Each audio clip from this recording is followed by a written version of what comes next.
Bonjour, je dédicace cette vidéo à mes amis Roy et Miles. Hello Roy, hello Miles. I have at least my old vintage spin boat. Here it is, and as you can see it runs, but as you can see there are two propellers, il y a deux hélices et j'en ai qu'une qui tourne. Je vais vous montrer l'intérieur de la bête. Alors, il fuit énormément. Ce sont deux bicylindres, simple effet de 0,5 cm3. Donc, comme ils sont calés à 180 degrés, dès que je les arrête, ils se bloquent en point mort. Et je dois les redémarrer à la main. Donc, quand je serai sur l'eau, je devrais veiller à ce qu'ils ne s'arrêtent jamais. Donc, je le redémarre gentiment.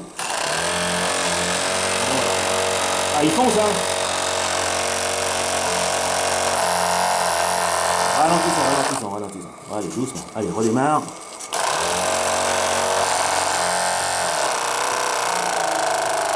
Voilà.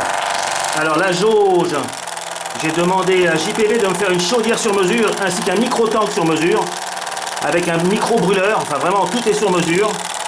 Je suis à peu près à 2 bars de pression. Ça se voit pas parce que je suis en plein dans la vapeur. 1 bar. Je suis dans la vapeur du pot d'échappement, oui. Parce qu'en plus, je n'ai pas de désuileur. De toute façon, il y a tellement peu d'huile dans cette machine que les pots d'échappement sont directement connectés aux machines. Donc ici, vous avez un graisseur, sortie graisseur, vanne commune qui envoie des deux côtés. Le graisseur ayant bien fait son travail, les deux machines ont chacune un échappement qui passe ici. Et vous voyez que autant la première machine veut bien bouger, la deuxième qui doit être dans l'autre sens. Ah bah du coup j'ai fait tomber la pression et du coup j'ai bloqué l'autre. Alors ça fuit énormément, donc on va arrêter de toucher et puis celle-là va repartir. Voilà. Et ce bateau pourrait aller assez vite parce que vous remarquerez sa forme avec ici un redent. Donc j'ai vraiment le bateau de course avec un look de bateau de course d'ailleurs. Il fait même moins de bruit comme ça. Vous avez ici la sortie vapeur, pardon, la sortie chaudière, donc c'est très très chaud. Qu'est-ce que je peux vous dire d'autre? Ben voilà, l'hélice, chaque hélice contra-rotative doit faire dans les 30 mm à peu près. Donc je ne sais pas ce que ça donnera sur l'eau, j'ai pas posé encore sur l'eau, hein. J'ai pas osé. De toute façon, la machine, les deux machines, je vais demander à Fabrice d'avoir la gentillesse de me les réviser parce que je trouve qu'elle démarre déjà très très haut et puis il y en a une qui marche pas, donc qui fonctionne pas, donc voilà. Je pense que j'ai 5 minutes d'autonomie et si cette machine, ce bateau pèse 2-3 kg, hein, il pèse rien, si ces deux petites machines pouvaient me le faire foncer, je tenterais bien le Trophy-Hunton avec ce bébé. Juste pour le fun. Alors attendez, on va lui arrêter une seconde. Pour vous montrer si je peux, le micro d'art pour faire cette micro chaudière et donc ce micro d'art, Jean-Paul a désossé un micro chalumeau qui vaut une vraie fortune. Juste pour récupérer la tête et un micro gicleur, mais alors, qui doit faire moins de 1/10. Vous avez ici le bouchon de remplissage et la sécurité, rien d'autre. Je tenais absolument au niveau et au manomètre parce que, quelle que soit la taille de la chaudière, on a besoin de connaître son niveau de pression et son niveau d'eau.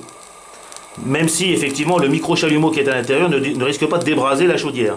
Mais enfin c'est pas grave, sur le principe, voilà. J'ai un nouveau vintage steamboat,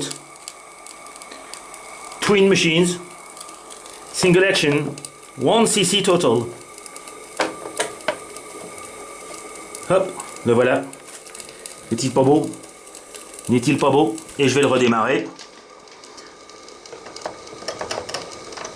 Ah oui, effectivement, j'ai dû oublier de repositionner parce qu'il faudra que je remette les cerveaux, ça c'est des détails. Parce que remarquez que le gouvernail est actionné ici par un câble qui vient ici. Donc il va falloir que je fasse une petite brasure pour pouvoir souder les attaches. Puis la remettre mes petites tiges. Enfin, bref. Rien de bien méchant. Donc je réaccélère. Oh la vache. Et vous voyez, il se bloque en point mort. Comme il est calé à 180 degrés, il veut... Oh ben...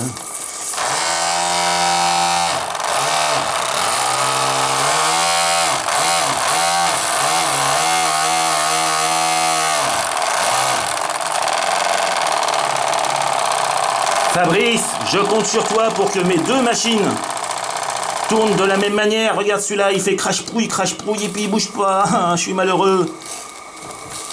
Et puis, comme je te le demandais, te souviens-tu de toutes les machines que tu as fait? Et ben voilà, j'espère que tu te souviendras de celle-là.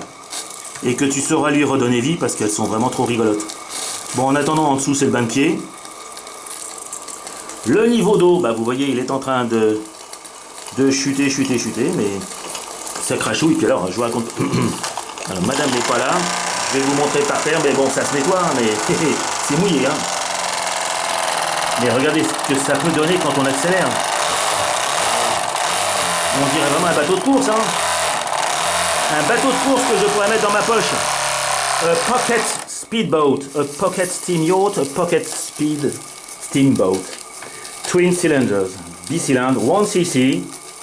Single action, oui, simple effet en plus. C'est aussi pour ça que, comme je l'ai dit, il était calé à 180 degrés. Donc il veut pas redémarrer. Ah. Quand il veut, hein. Allez, pépère. Oui, allez. Bon, on va arrêter une seconde. Hop, hop. Voilà les amis. Vous imaginez bien que je suis heureux. Au revoir les amis. Oh puis il crachouille. Au revoir.